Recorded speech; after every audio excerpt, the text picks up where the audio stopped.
وہ وسائل کے اعتبار سے بہت کمزور ہیں، انہیں پاکستان سے امداد مل سکتی ہے، لیکن کچھ تو بین الاقوامی مصلحتوں کی وجہ سے اور کچھ بھارت کے قبل از مرگ واویلا سے پاکستان مجبور ہے، کھل کر ان کی مدد نہیں کر سکتا۔ جے پال کو کشمیر سے یا کشمیریوں کی جدوجہد آزادی سے کوئی دلچسپی نہیں تھی، لیکن اہم نقطہ یہ تھا کہ کشمیری حریت پسند کچھ کرنے کو بےتاب ہو رہے تھے اور کشمیر کے وزیر اعلیٰ شیخ سے سعادت حسین کے اچھے تعلقات تھے۔ جے نے ایک گہری سانس لے کر فائل بند کر دی۔ یہ آئیڈیا یا خواب بنیادی طور پر سعادت کا تھا، لیکن جے اس کا تعبیر کی زبان میں ترجمہ کر رہا تھا۔ یہ فیصلہ جے پہلے ہی کر چکا تھا کہ سعادت چاہے یا نہ چاہے اسے اس منصوبے میں شامل ہونا پڑے گا۔ وہ پہلا موقع تھا کہ جے نے اسے منصوبہ قرار دیا تھا، پروجیکٹ ٹی فار ٹائفون۔ جے 8 بجے کے قریب کوئل کلب پہنچا تو سعادت بار میں موجود تھا۔ وہ اورنج جوس کی چسکیاں لے رہا تھا، سامنے ایک پلیٹ میں پیسٹریاں موجود تھیں۔ بہت دیر کر دی تم نے، اس نے جے کو دیکھتے ہی کہا۔ کیا منگواؤں تمہارے لیے؟ تم ابھی گھر نہیں گئے، کھانا گھر پر نہیں کھاؤ گے؟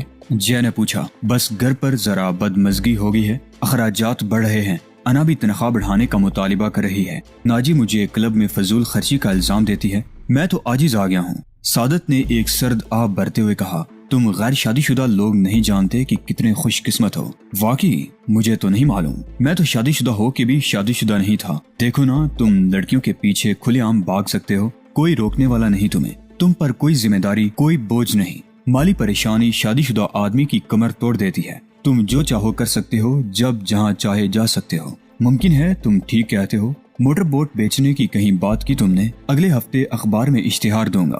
افسوس ہو رہا ہے لیکن مجبوری ہے، ایک قرض خواب بری طرح پیچھے لگا ہوا ہے۔ میری ایک بات مانو گے؟ جے نے کہا۔ اس سلسلے میں کوئی فیصلہ کرنے سے پہلے مجھے ایک بار اس میں سیر کرا دو۔ ٹھیک ہے، اتوار کو شاید ہم جائیں گے۔ میں چاہتا ہوں بس تم اور میں ہوں اور چھٹی کا دن نہ ہو، وقت نکال سکتے ہو؟ ممکن ہے، لیکن میں تم سے ضروری بات کرنا چاہتا ہوں۔ سعادت نے اسے عجیب سی نظروں سے دیکھا۔ محض ضروری بات کرنے کے لیے صدائے کشمیر پر سفر؟ صرف ضروری بات نہیں، تم مجھے وہ مقام بھی دکھا دو جس کا تم نے پکنک والے دن تذکرہ کیا تھا۔ کس مقام کی بات کر رہے ہو؟ وہ جو تم نے گزشتہ سال دریافت کیا تھا، جزیروں کے درمیان، جس کا کسی کو علم نہیں؟ دکھا سکتے ہو مجھے؟ ضرور، لیکن کیوں؟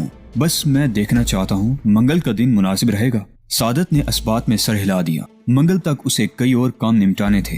سب سے پہلے اس نے دی اسٹار کے ریکارڈ روم سے اپنے نوٹس مکمل کیے۔ جمعرات اور جمعے کو وہ دیر تک رکا اور کام نمٹا کر ہی دم لیا۔ اس نے ایک چارٹ بنایا جس میں اغوا کی ہر مشہور واردات کے حقائق درج تھے۔ مختلف عنوانات کے تحت اس میں اغوا ہونے والوں کے نام اور ان کی عمریں تھیں۔ ہر جرم کا علیحدہ علیحدہ محرک تھا، طریقہ کار کی مختلف وضاحت تھی اور آخر میں ہر واردات کا انجام درج تھا۔ جمعے کی رات اس کام سے فارغ ہوتے ہوتے اسے 10 بج گئے۔ وہ چوکیدار کو لائبریری کی چابی دے کر باہر نکل آیا۔ باہر نکل کر اس نے فیصلہ کیا کہ کلب جانے کے بجائے سیدھا گھر جائے گا۔ پہلی بار اسے احساس ہوا کہ کلب میں 5:30 بجے سے جو وہ وقت اور پیسہ برباد کرتا تھا، تو اس کا سبب یہ تھا کہ اسے زندگی کے تھکا دینے والے معاملات کی تلافی کے لیے کوئی دلچسپی میسر نہیں تھی۔ اب یہ پروجیکٹ اس کی ہابی بن گیا تھا۔ اسے دفتر سے 2 دن کی چھٹی کے لیے جواز بھی تلاش کرنا تھا۔ چنانچہ اس نے ہفتے کی سہ پہر سے پیٹ میں شدید درد کی شکایت شروع کر دی۔ اس نے اپنے ساتھیوں سے کہا کہ لگتا ہے اس کا پیچش کا مرض پھر ابھر رہا ہے۔